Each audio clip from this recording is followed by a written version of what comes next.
The U.S. just flipped the script on Venezuela in a move that's shaking global politics right now, as Washington escalated years of pressure into direct action that ended with Nicolas Maduro out of power and in U.S. custody, a moment President Trump is pitching as law enforcement, not war. The White House says this was about accountability, pointing to long-standing U.S. indictments accusing Maduro of narco-terrorism and running a criminal state. But critics say this looks less like justice and more like a raw power move that could rewrite the rules of international politics. Trump claims the U.S. will temporarily oversee Venezuela to stabilize the country, secure infrastructure, and guide a transition. But that promise is already setting off alarms from the United Nations, human rights groups, and U.S. lawmakers who warn that temporary missions have a way of sticking around. Around the world, reactions are split hard.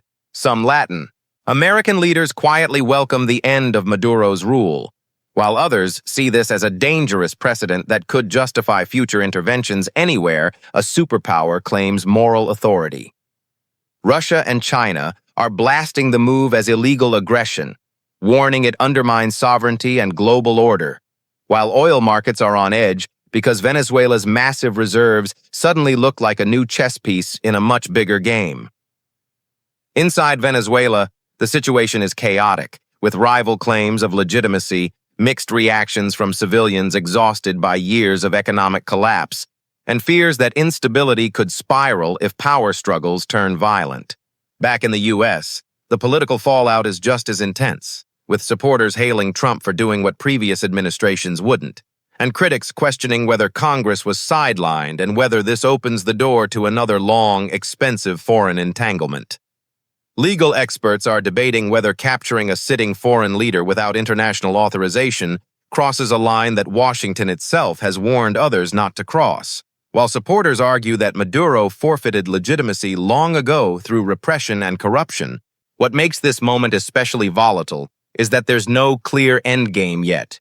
No election timeline everyone agrees on, no consensus international framework, and no guarantee that removing one strongman automatically fixes a broken system. This isn't just about Venezuela anymore.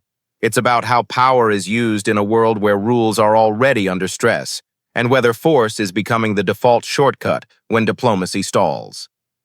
Whether this turns into a clean transition, a prolonged occupation, or a cautionary tale will shape U.S. credibility, regional stability, and global norms for years.